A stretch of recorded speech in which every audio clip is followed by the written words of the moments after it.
This is an Irish independent podcast. Hello everyone, happy Friday. We're coming at you once again. And once again, it is Will. Will, hi. Hi, Joe. Connor as well, hello. Hi, Joe. You're back by popular demand and some specific logistical issues we had this week. You can email in indosportpodcast@independent.ie. Lots to get through today. We even left some very, very good emails off. Will and I had a long conversation about one email. One email was so good, we had to save it. Every time I come in here, it's just absolute gold from the emailers. Well, I don't think anyone tops our Awfully Friends this week, but it's very strong nonetheless. And then there's just some other stuff we want to talk about anyway, things going on. Hi Joe and team, enjoyed your conversation last week about your respective midlife crises. I never said I was having a crisis. It was implied. It's weighing on me, but it's not a crisis just yet. Given all your 80s, 90s kids, would you discuss which was the better cartoon, Batman or X-Men, and who was the more compelling character, Batman or Wolverine? Up Wexford, John Lillis. We're not quite going to go down that route, John. I think, if that's okay. Batman. We will save that for the National Concert Hall, maybe. James Cook thanked us for our piece on Monica Seles. He said, I recall her era of dominance. This was the 3 years when she was 16 through to 19, between 1990 and 1993. I recall that era of dominance very, very well. This was before the stabbing. Her success was due to the fact she'd pulverised the ball on both sides. No one had ever hit the ball as consistently hard as Seles. No one. Graf was a great athlete, Seles was not, but she would be run ragged by the pace of Seles' ground strokes. It would have been genuinely fascinating to see how their rivalry would have progressed had Seles not been attacked. I don't think that Seles would ever have got to 20 majors. Her lack of athleticism would have been more of a factor as time wore on. However, for a period in the early 90s, she was just blowing people off the court. Only her matches with Graf were tight affairs. Keep up the tennis segments. A proper analysis of the greatest tennis rivalry ever would be great. That rivalry being Djokovic and Nadal. And on he goes, James Cook. Thanks, James. We had a great reaction to the Monica Seles piece. Check it out if you haven't. We think it's quite good, but I appreciate tennis. Not everybody's kind of main sport. It might be easy to blow by it, but check it out if you get a chance over the weekend. A lot of road-related emails. People want to share their experiences. This is like, what's Alan Partridge's thing in the morning? This is great banter. Yeah, it's good. John, I've been listening to the latest bits and bobs with the guy driving in the US on interstate, whatever it was. It was the I-10. That's a bit flippant. It was the I-10. Yeah. The fourth longest interstate in America. Built in 1957. I can't get that date out of my head now. He says, though, this is a beautiful thought. I think my listening experience could be the opposite to your US emailer. I listened to bits and bobs on my way to work on a motorbike along a country road from the small town of Waiuku to the biggest town of Papakuru through the intercom system in my helmet. I just thought you'd like to know there are people worldwide with different listening experiences. Many thanks, John, in New Zealand. Isn't that a nice thought? I used to do that. I used to listen to podcasts in my helmet driving the motorbike. Do you used to drive a motorbike? Yeah. Harley Davidson? No, it was a Yamaha. Can't remember the name. 300cc. How long did you drive? You didn't strike me as a motorbike driver now. No, a lot of people say that to me. When did you ditch it? I drove it for about 10 years. I ditched it 3 years ago now. A couple of things happened. One, I have a child and you think... And then I was at traffic lights or approaching traffic lights in 2020 and some dude who was on his phone just rashed into the back of me and I fractured a vertebrae in my spine. Jesus. Yeah, but he was only doing maybe 30. I was slowing down. I wasn't braced for it was the problem. I was really relaxed on the bike. I was probably listening to a podcast and he just kept coming and crashed into me. And weirdly, I lost my nerve on a bike because I realised, I mean, intellectually you understand if I'm in a crash, it's going to be bad. But when you physically experience it, you're like, oh my God, I'm so fragile. Like that was a 30k kilometre and he fractured like a vertebrae on me. And I had back trouble for a long time after that. And so I found if I was going around turns, I wasn't leaning into the turn the way you should. And to be good at anything, you have to be confident at it. And especially driving something like a motorbike, you have to be a little bit, not reckless, but a little bit, in charge of the thing. And I was actually stiff. And so I looked like a beginner going around the bend again. And if a car came within like 20 metres of me, I was like, beep, road rage, like, Jesus, did you not see me? And I just, you mix all that together and I thought, You lost your appetite for a it. little bit. But I would love at some stage when the midlife crisis really kicks in. It's either that or a Porsche. To hit Road 66, which is fairly straight driving. I'd love to do that. I just think the sunsets and being on a bike is a beautiful experience. Honestly, anyone who drives a bike can tell you it's class. But that was it. There you go. Lovely. Interesting.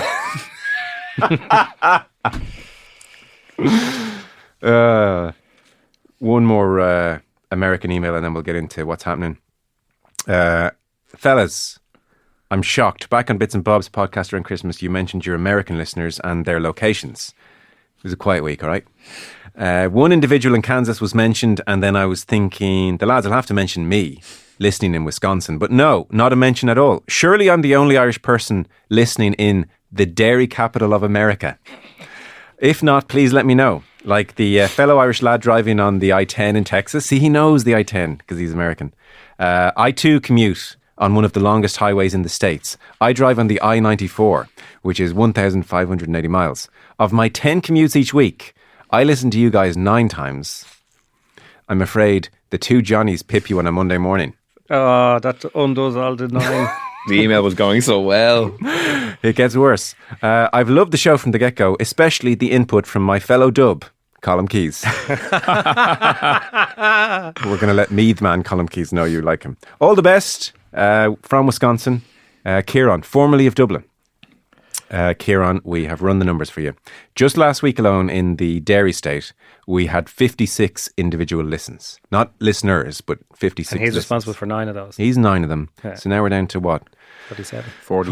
We had 8 podcasts. There are somewhere between 7 and 12 of you. Enough for a fan club. Definitely enough for Bits you- and Bob's. Milwaukee edition. Want to get together? Yeah. Alrighty. Here's what's going on this week. URC, Gary Ringrose is going to miss 3 games. 3 games, yeah. No, sorry, it was a 3-game ban, but it's 1 game in effect. Because tackle school reduces it on the back end. And they were also able to argue that Leinster Cardiff this weekend counts, which is quite farcical because there was a similar ban at the start of the Six Nations when Roman Entomac got sent off in the opening night against Wales, and they unsuccessfully tried to argue that the Toulouse game in the following week should count, and they were denied. Why the Leinster game would be allowed to count, I'm not sure, because there hasn't been a case of a guy in the 23 playing in these follow weeks going 10 years. Yeah. So that just seems like a kind of a bit of a joke. Like, if you want to give him a 1-match ban, give him a 1-match ban, but don't give him 3 and say, look, we're allowing you to use this Leinster. match. So why is it? Like, I used to think that the GAA were the only organisation that had ridiculous bans. You used to have these, like, people get a 4-week ban for being sent off in the All-Ireland final. They wouldn't play a match for another 3 months. Like, it'll make absolutely no difference. Rugby's in a particularly odd place at the moment. Like, if you help old ladies cross the road, it goes to your character practically. Right? So tackle school gets you off 1 game. 1 game, yeah. And if you said, I'm not going to tackle school, Then you have to do the game. And tackle school, as far as I understand it, is like you doing training with your own coaches and videoing it, and World Rugby then ticking the box or saying you've done it. Is that what it is? It's not like there's this roving defence coach who goes in and says, look, let's get this safe. That's not my understanding. You have to wear a big, like, learner, tackler sort of thing. So, yeah. So, Well, I guess, to be honest, look, missing the Italy game, disappointing for him, but it's all about the France game. He was always going to miss that, so in some ways it's not shocking news. well, you can play against Italy.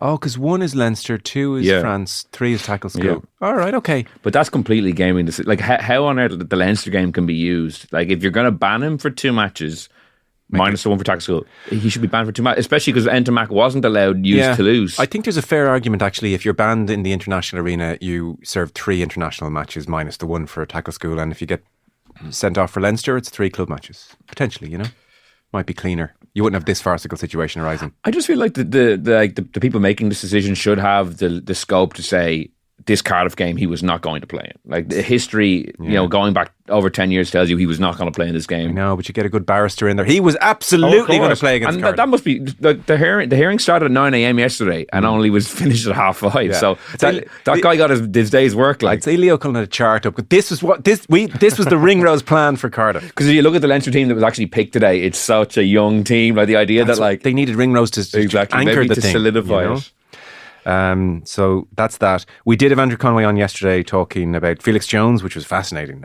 but also the three retirees, all with thanks to Energia, who are very much behind our rugby coverage across the year. League of Ireland continues. Shells, Shamrock Rovers, the juicy centrepiece. Stephen Kenny's had enough of Content Kings, Bradley and Duff. Good old-fashioned war words with Ian Harte. We'll come back to that in a moment. Clare hurling in mourning. Shane O'Donnell missing the season. So this is our reigning hurler of the year. Shoulder injury from last year's final is what's done him. Yeah, they've obviously tried to rehab it, and this happens an awful lot with inter-county players. I don't know whether it's specifically in this situation, but you do tend to find there's a little bit of, not short-termism, but players are kind of wrapped up and hopefully it'll heal and rehab things. Like I just read the quote that was in the Irish Times yesterday from Brian Lohan, said that we've kind of exhausted every avenue. So they obviously, like, the shoulder is such a knacky sort of an injury. Once you're dealing with sockets and stuff like that, it's never really the same. So it was obviously a last resort, but the fact that they've done it now halfway through the league means that he's out. And it's a disaster because there's nobody else that hurls like him. He's completely unique. He's the hurler of the year for a reason. He's one of the best hurlers to watch. Like when himself and Kelly are on the pitch, they give Clare an X factor. The two of them really do. They just do brilliant things that other teams can't. And like Clare are a really, really good team without them, but with the two of them, that they go over the top. And it's a shame because we know, like a couple of years ago with that concussion, it looked like we might never see Shane O'Donnell again. And he has had one of the great Indian summers to a career that might have been over. But to be cut down like this when he's very clearly in the prime of his life is a shame, I think, for everyone concerned. And I can see why there might be a bit of a, I suppose, back and forth about, do we go surgical, do we kind of rehab it? Because it's the nature of the season now that a 3-month injury from February, March, April means you're missing a chunk of the provincial championship. And certainly in Munster, when there's no guarantees of getting out of that, they probably wanted to see if they could have him for that portion, and now ultimately obviously out for the whole season. Yeah, really disappointing. There is league on this weekend in football and in hurling. Clare, for instance, against Limerick. TG Carr is the hurling on the Sunday. By the way, just on Clare for a moment. So I see Cusack Park is now renamed. Now, this is a two-parter. It's Pjork Kjoshig, which is something they've been trying to do for some time because Michael Cusack never personally used the English version of his name. So Pjork Kjoshig, kind of cool. We like that. But it is now for the next 3 years, and then there's an option for 2 extra years. It is now Zimmer Biomet Pork Kjoshig. They're an American firm. They do employ, I think, 1,000 people in the country. Big employer in Clare. Another facility in Galway. They make orthopedic medical devices, dental implants for joint replacements and all that. But I just have to be honest, my heart sinks every time this news comes through. Did we have like the collective GAA fraternity people in the country, did we ever have the conversation that this is happening? That we are handing over the names of these very beloved stadiums, almost institutions in Irish sport, to the highest bidder? Because I sort of, I'm not losing sleep over it, but it's just one after the other, after the other, after the other. And with all due love and respect to Zimmer Biomet, rolls off the tongue. It just, who are we doing this for? Who are we paying? We're not paying the players. It's a wealthy organisation. Like, I don't know if we needed to do this. Why have we done this? The cost of the teams, I'm suspecting potentially. Like, it's constantly an issue about the burgeoning cost of inter-county preparation. And now there's obviously integration coming down the track, which will magnify that even further. Now, this has been done before, the last 10 years. Probably it's become more prominent. Like Kingspan, Breffni Park is probably the first one I remember. Yeah. But I'm imagining that's what it is. Is it Park O'Keefe was the big one last year that they had the big debate over the renaming of the stadium. Super value pork. But ultimately, I mean, when it comes down to it, like I'd love to know, like I'd love to get somebody who's an expert in this to tell me the value of purchasing the naming rights to a sporting facility that's like 100 years old that people refer to and will always refer to it the same way they've always referred to it. Like there are instances slightly past now, we don't get them anymore, where you used to get kind of an anarchy email from somebody in the county board to tell you that in your copying the paper for the weekend, when you refer to the ground, you didn't refer to it by its sponsor. But you know, we reserve the right to do that the same way as the people going to the game reserve the right to refer to the ground, whatever way they want to do it. So, I mean, the madness of this to me is the fact that they've changed Cusack Park to Páirc Ciasóg while also putting on the name of a company at the start of it, because it's now completely alien. So, I mean, this isn't going to stick. Like, I think we all know that. And maybe the county boards, without saying it, will admit that they know it's not going to stick, and that's why it's kind of very easy money for old rope. So just take the cash. Yeah, I don't know. I don't like it. I really I don't it's like it. Not good. The only stadium that has successfully, I think, taken the brand and altered the name is the Aviva Stadium. I think now people would just say the Aviva. No one says Lansdowne Road anymore. No, There was at the start people took a while though, and it's a national stadium, so it goes to show you. Like not that I'd be referring to it very often over the course of my work, but like I was like when that changed, I was going out of my way to write pieces about Lansdowne Road and to call it Lansdowne Road. Oh, I knew you would. Yeah, exactly. That's a real. Yeah, exactly. That's a real go on. Finish that sentence. That's a real Conor McKeown, sneering Conor McKeown like line. But it is now in common parlance the Aviva. Yeah. Yeah, no, that they have won it, but I'm just making the point that is effectively, you know, one of the two biggest stadiums in the country, and look how long it took, I think, for us to get there. That's what I'm saying about the value of this. Clearly, it is valuable. Otherwise, companies aren't just going to sink a load of money into a GAA county board. The Aviva I get because of the cost and everything else, but I mean, these stadiums are built. There's no massive plane bill to be paid, wages. Like, there's a heritage aspect to these stadiums, and you know, on the one hand, there's something very like respectful about, well, actually, Michael Cusack himself didn't use the English version of his name, so let's use, I think I mispronounced it, Ciasóg? Ciasóg. Yeah, Ciasóg. So I was like, yeah, let's lean into that heritage.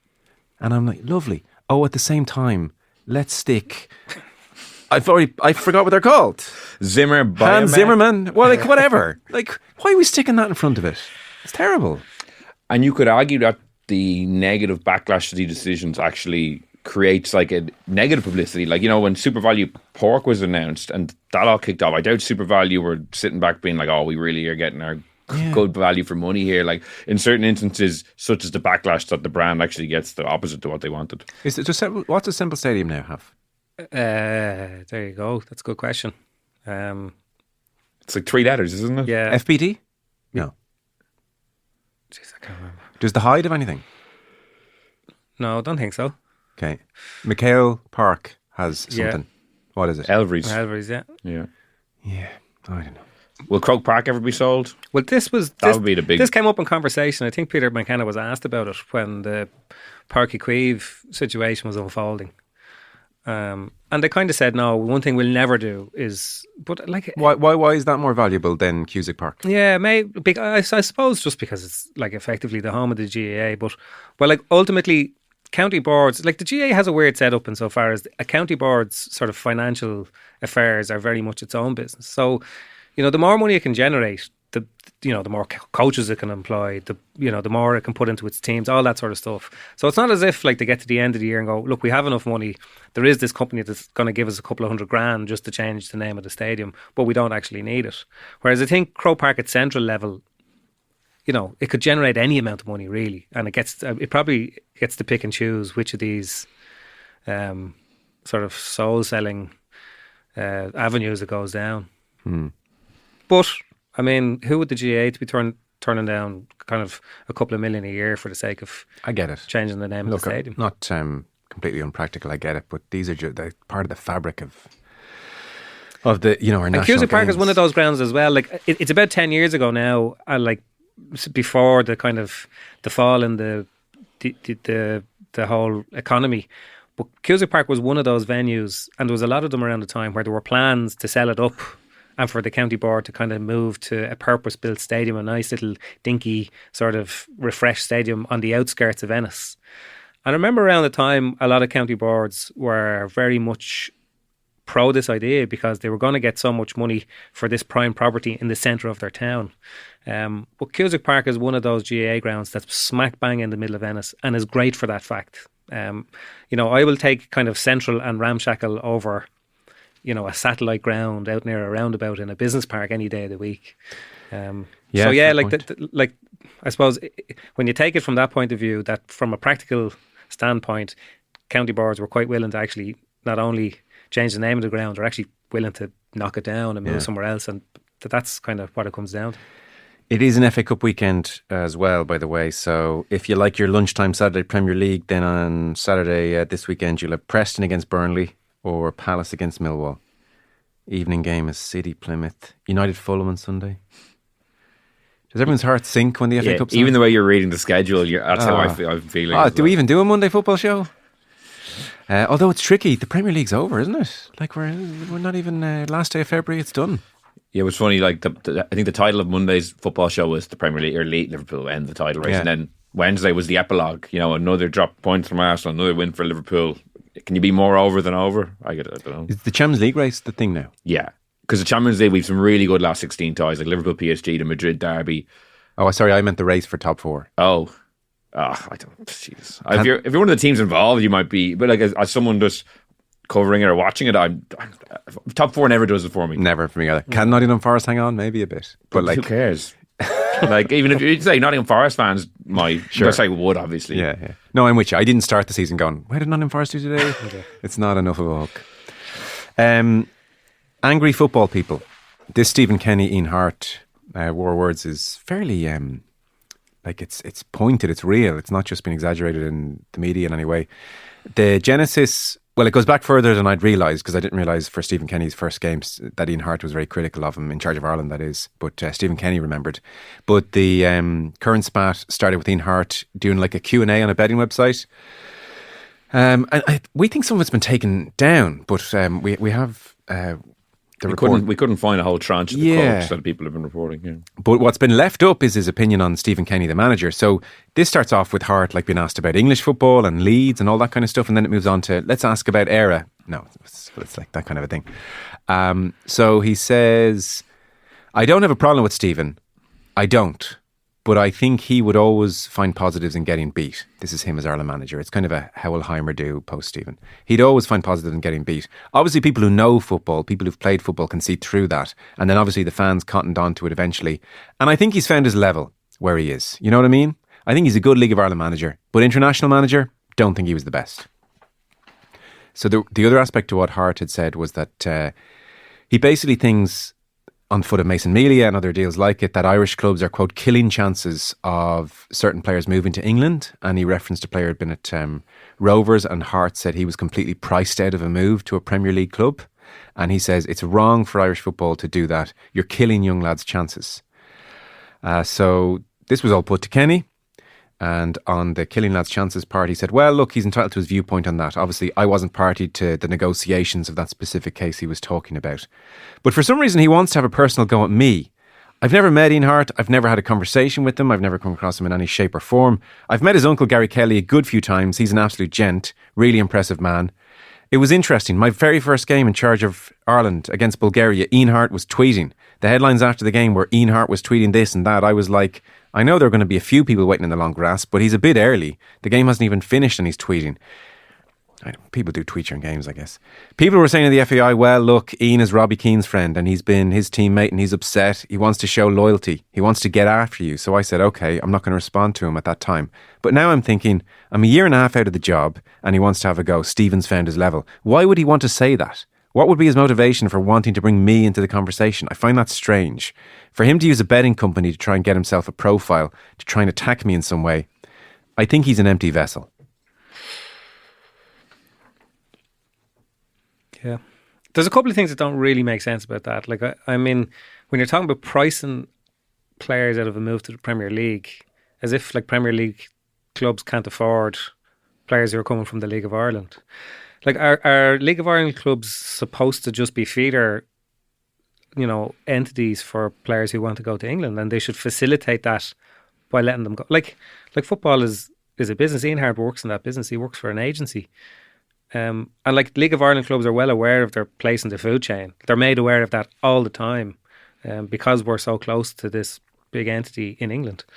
And I'd love to hear somebody flesh out that argument, be it Ian Harte or anybody who kind of has the same opinion.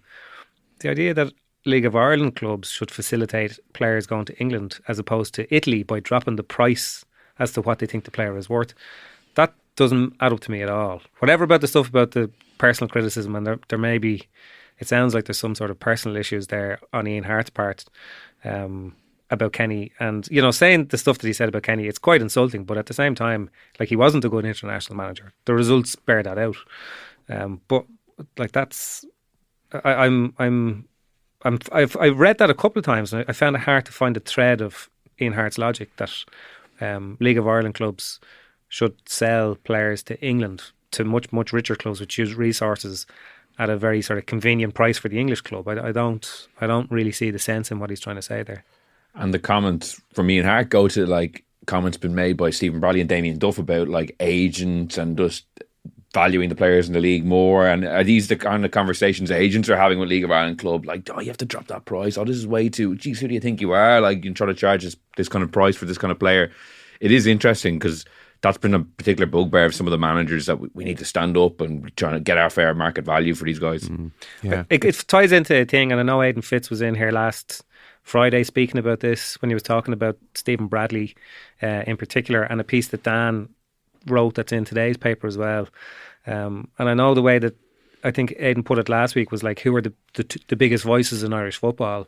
And at the moment they're Damien Duff and Stephen Bradley, which is a really, really interesting dynamic. And you probably have to throw Stephen Kenny in there as well, because he's a former international manager. But Dan makes the point in his piece, and I'd never thought about it like this, but even by the numbers that we get in here, the kind of the metrics for how well a piece does, something that Damien Duff says will like outrank what the international manager, what Heimer Hallgrimsson says, generally speaking, in two comparable pieces, which is just, it's a really, really interesting dynamic there, because what you have with those guys there aren't just people who can kind of back up what they have to say.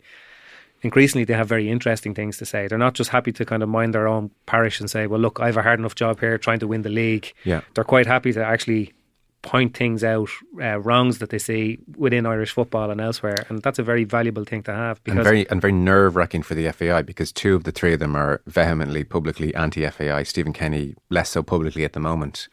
I suspect there's a kind of period of respect post being employed by them, but the other two, couldn't be more critical. Look, I'm with you. I think Irish clubs should absolutely stand up to the richest clubs in the world, and it didn't stop Mason Melia getting a move to try and find out, a scintilla of kind of something in Harte's argument. Is there some, especially post-Brexit, is there some kind of fair is fair aspect to a player whereby you might get one chance to go to a Premier League club, they're willing to offer this, no more, and if you say no to it, I'm not going to get a chance to go over and experience a Premier League club and train with the best and work with the best and maybe see if I could reach my full potential. Like, please don't deny me that. Like, Premier League clubs have budgets like the rest. I know they're wealthy, but they're just offering this for me because that's all they think I'm worth. And can you let me go, please? And I can understand if an individual was sat here saying that was my one chance in my life to get to a Premier League club, and I didn't get to go because they wouldn't accept the 500 grand. They wanted 800 grand. And I feel I'm pissed off about that. I would be sympathetic to that person, but I am also sympathetic to, you're really wealthy. We're still talking chump change here in terms of £1 billion clubs. Pay the League of Ireland clubs what you should. And it hasn't stopped someone like Melia. So that's as much as I can flesh out the Harte argument. Like, I don't know, I wouldn't know a balance sheet of any League of Ireland club, but I don't think, as far as I'm aware, that any League of Ireland club is in a position to turn down what would be considered a reasonable offer, even for one of their best players. Yes, true. Now, Rovers may be a touch and Pat's a touch, but in the main, no, you're right. Yeah, it was a Rovers player Harte had mentioned. I don't know the specifics of that case. So anyway, look, it's hard. If someone calls you an empty vessel, it's kind of hard to respond, I think. Yeah, mentioning the betting company, you don't really have a comeback. Roy Keane on the overlap. The switch was flicked. He was kind of spiky-ish, talking about Gary Neville's 50th birthday party. He got a bit annoyed. Why do I need to dance? And then late on, Ian Wright had the temerity to suggest that Bruno Fernandes was, digging United out of a hole a little bit at times. What's he saving? 2-2 at Everton. What's he saving? If Bruno's not there, United are in the relegation places. If Bruno's not there. What's he saving him? If we start a young lad, you can't pick on him. No, I'm not saying starting a young lad. You can't start a farm player. He's new to the league. Maguire the other day couldn't even jump. You say there every few weeks, you say Tony Adams was amazing. Maybe when I was with England. I'm used to. Yeah, of course. That's That's what the captain we expect. Now I've asked you a question. Who would you start going, he's got to do more? I'm not about a player taking responsibility. When they go out on that pitch, listen, show some courage. Want the ball. When you close somebody down, close them down properly. We asked you earlier, could you play off the front? No, I have to be at people. I have to be on the shoulder, blah, blah, blah. Let me tell you something. When you close somebody down, when I call a bluffer, this is what I call a bluffer. So you're there, and I'm closing you, but I'm not really closing you down. So, and then you pass it. I've done my bit. Fuck off. The best part of that is the Ian Wright impressions that he tries to do. He makes his voice slightly more annoying and then sort of repeats what Ian Wright's trying to say. It was, I think, visually it's worse. It sounds fine, but he was just really spitting. Sometimes on those things you do get the impression that Roy Keane is, doing the performative grumpy uncle thing because everyone finds it so endearing and hilarious. But this is the first one that I've seen where he actually looks like he's fit to like wreck the gaff, And like partly is because of what they're talking about, but partly because Ian Wright won't see his point. You can actually see why an argument with Roy Keane would be an absolute nightmare about something that he actually believes in. It is quite repetitive at the same time, like both that clip, because this is edited down to 30 seconds. There's like 4 minutes of it where they're kind of going around the houses. While it is entertaining, it's also very similar to some of his other overlap rants, and I do find them funny, but they're very, very repetitive. I don't watch the show, like I only consume it in snippets. If you watch that show every week, it must get so tedious, isn't it? It's very similar. Every clip I see is quite similar. I watch it every week. The full thing? Full thing. Really? Yeah. And you like it? Well, evidently. But you don't find it in any way repetitive? Or No. I find it very, very funny. Yeah. No, it is funny. Yeah. It's a fantastic, and like it's as close to like eavesdropping on people as you'll get at, like of that stature. Bits and bobs-esque, you could say. Well, well, they don't. In fairness, like they don't do the thing that people like. They don't resort to ex-footballers speaking like current footballers and cliches. Like it's a genuine conversation that they're going to have. And I mean, this is the same subject we always have about punditry. What do you want? But this is very much the class of punditry that's listening to what people would say if they were sitting down in the pub. They have captured that. Yeah, they have. With some very interesting people and one very combustible sort of a presence. He's not usually that combustible. Okay. Maybe in clip form he is, but actually this was 7-8 minutes, and you could tell on the video it was edited. There are a few clunky edits where I'd love to know, a la his infamous MUTV performance, what was left on the cutting room floor was a thought. Yeah, like I don't find it boring. I just find it a bit repetitive. I get that. A lot of people would say similar, Yeah, like it's certainly interesting and compelling, and to hear the guys unguarded is like good visually and interesting. But yeah, I think what ultimately hooks me back in is he's so funny, and I don't mean people could find his rants funny in an undeliberate way, accidentally funny, but like when he's trying to be funny. He's very good one-liners. Oh my God. He's very self-aware. He's hilarious. Too, He's brilliant. He knows what people are kind of expecting. But he was cranky this episode, right the way through from minute one. I'm going to an evening with Roy Keane and Roddy Doyle in the summer. Oh, in Cork. I go for Christmas. I'm interested to see like what kind of, is it going to be like this? Is it going to be the funny Roy, him and Roddy Doyle together? Be interested to see what he brings. Bit of everything. Yeah. The greatest curiosity to me, there can't have been a more sort of fascinating Irish person, let alone Irish sports person, than Roy Keane, because he hasn't literally done anything in the football arena for the last 15 years. And we're still glued to his every whim, every sort of raised eyebrow. But he went on Tommy Tiernan, and it's the format that we've been dying for, this very deep conversation. And he was just completely buttoned up. He wouldn't. It's funny that when it's in this environment, you get the best of Roy Keane. He's comfortable with these guys. He trusts them. He really trusts them. And so he's gone to places about his drinking and stuff where he wouldn't go elsewhere. Yeah. And he trusts them as well. You know, that whole thing, like your toddler will have a tantrum with you but not the carer because they know you really love them. Yeah. He's kind of in that environment where him and Ian Wright are pals. And so for a man who says he doesn't support Man United, he felt fairly invested in them there. It all came out, and he's a captain, Bruno's a captain. I'd say he's like not fit to wear my captain's armband. That's probably part of that. But I've had no great experience with Roy Keane, bar one, kind of that at the board, gosh, a couple of years ago when Gary Neville was there as well. And to your Tommy Tiernan point and the buttoned up nature, there were a couple of occasions where he's smart. He could see when I was setting up the next question with the first question, you know, things like around drinking and around, you know, and there's just a flicker in the. It's hard. You don't see it on camera, but in person, when you're looking at someone, you get a lot more, and you can see it coming a mile away. And he's off in another direction, and he's like, what he's actually saying when he looks back at you is, no, it's not happening, son. Not a chance with you. Might talk to Gary about it, not with you. But then on that same night, all the hits, Ferguson, Johnny Walters, you know, going for a Chinese, he'll knock all those out. Yeah. Boom. But in terms of getting close to him, Tommy Tiernan had no chance that night. No chance. Did you find it more difficult to interview than some of the other big names you've interviewed? Or that was such a specific environment that it was. It's hard to judge. Yeah. And like there were a baying 1,000 Man United fans, predominantly, I think, who just there was like a slight bloodlust in the air. You know what I mean? What would you have had to say for them to go, no, that's too much? I don't know. So that was a strange set of circumstances. I'd say, I think he'd have to trust you. What I tell you everything about Roy is we look at him with the beard and we think like he's like a philosopher, you know, like let us in.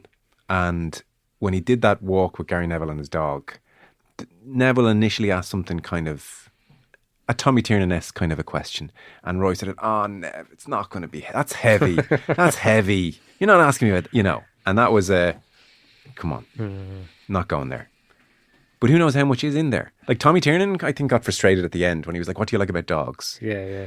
And Roy buttoned up to the point where Tiernan goes, is it too hard a question? Yeah, the question's too difficult for you. So we never really know the depths. Yeah. He's never gone there. I can't think of a more compelling person like in our contemporary sort of existence here. Like there's nobody that I'm going to use this phrase that I hate, but there is nobody that moves the needle like Roy Keane. Like he is, no. Like for somebody who hasn't actually done anything in the field that he became known for in the first place in so long, it's extraordinary that he is still the character and such a prominent place in all of our psyches. Like he hasn't even lived here for about 40 years. Like, well, I said to you, I don't want to talk about this. Like we're not talking about Roy Keane's psychology again, are we? But then based on my phone yesterday, there's just that hinterland of like 8 to 10 people, don't talk to them very often. And there they were on like I saw their name pop up on WhatsApp. I was like, I know what this is about. Yeah. He just has that kind of effect. Everyone was like, did you see Roy yesterday? Yeah. He still comes across quite genuine as well. That's brilliant. The other thing. Yeah. So there's no part of that seemed contrived. There's no part of, he's not sitting there going, do I really have to, call somebody a bluffer here? Do you know what I mean? Like it's still very much inside him, and that's why we keep coming back, because like when he does dish it out, there's no part of it seems performative. No, because it was uncomfortable a bit yesterday. It crossed a bit of a threshold, I think. Yeah, no, visually, as you said, like the clip doesn't actually do it justice as to how fuming he is, and I agree with Conor. Like it's very different to some of his other rants that are kind of every single week. This was like he was actually like ranting and raving, like in the cliched way. But the appeal for me of him on that show is actually, I think you probably get the closest to what he's like around people he loves and in his house, and just like kind of woe is me, with a knowing smile, both has an ego, but kind of will take himself down a peg or two. Funny as hell with a one-liner. That full 3D package. Because if it was just ranty, Jesus, you couldn't watch that every week. But it's not really. The best stuff is him just 3 things I'm sick of: smiling, breathing. This question. Alrighty, that's kind of what it is. Full swing email. Let's put that on ice. This is a really good last one to finish with. All Ireland final replay, because we talked about this with Colm Keys. It's imminent now that Congress is going to vote. It was kind of complicated because it was linked with provincial final, so it didn't get through Congress. But Colm was saying it's absolutely imminent that All Ireland finals, if they finish in a draw, they're going to a replay. Clare Cork, obviously in the hurling last year, went to extra time. Cork lost, and a lot of us kind of felt, God, the players deserve a second crack at it. So Dot has written this in on his iPhone, on her iPhone, don't know which. which is a lengthy email to write on your iPhone. Hi team, I'm really enjoying the podcast and the various topics. You nearly had me convinced to watch TGL. Nearly. I thought the interview with the knowledgeable Colm Keys was very good as usual, but one disagreement I would have with you, Joe, would be about an All-Ireland final replay. Let me take you back to 2019. Kerry against Dublin, the All-Ireland football final. A fantastic day out. And don't get me wrong, it's an absolute privilege to be able to attend. But for someone living in North Kerry, a replay is a right old anticlimax. You're so excited for the weekend, meeting up with old friends. You book the return train, up Sunday morning, home Monday at some stage after a morning in the Palace Bar. Accommodation has been booked. Monday booked off from work. We even bought tickets to the after-party celebration with the team in case we won. The day goes just as good as it always does. It's a great line. Poker on the way up on the train. There's something so evocative about the next 10 lines. I swear to God. I read this dot and I actually felt nostalgic for being your mate. So poker on the way up on the train. Money is won and lost. Breakfast and a pint in the Galway hooker at Houston Station. The Lewis or a taxi to the hotel. And straight to Murray's for a few nervous pints and meeting other people from the hometown. Wow. Come on. This is getting up there with Offaly now. It's so good. Then the match. Dublin Kerry never disappoints, unreal atmosphere, and then bang, Dean Rock has a last chance free to win it for the Dubs. But he doesn't, and so it's a replay. The whole city empties. We stay on as we have the hotel booked. The usual crowded pubs are lifeless. We even go to the hotel that we had tickets to for the team celebrations. Barely 40 people are in there. My buddy's delighted as there was nobody eating the finger food, I presume ready for the team, and he ends up eating most of it. The next day we get the train home, trying to reorganise the train a week later. The quest for tickets has to start again. Accommodation searches, possible calls to the boss for time off again. Thankfully, I only needed one ticket for myself as the kids were young in 2019. Now it would be €400 for the four of us, and with a replay that's €800. €400 is worth every penny for the experience the kids get to see their heroes. Be some crack telling them they can't go to the replay. I don't want to say it's easier when you live up there to call for replays, but you know what? It's easier when you live up there to be happy for a replay. Win or lose, we always enjoy the Monday in Dublin with the fans from the other counties. Great fun, but it should be left at that. As I said, privileged to go and support your county in an All-Ireland final. But from this North Kerry man, oh, you're a man, Dot, I'd be voting against All-Ireland final replays. Sincerely, Dot. That should be read out of Congress before the vote. I don't think you can argue with that. But at the same time, like, I'm not joking. I came across, or I spoke to a player who was involved in an All-Ireland final replay recently, and he basically said, like, when your whole season is geared around this end date, and then it goes to another week or 2 weeks or something. I mean, those three hurling replays in a row that we had in 2012, 2013, 2014, they were 3 weeks later. For those players involved, that's absolute torture. The idea that your season... Oh, I thought the players wanted the replay. No, but what I'm saying is the players that I met, that it's such an anticlimax to draw and then have to get your energy up to go for a replay. But I think it's fairer on the players, if you know what I mean, to go and do it again.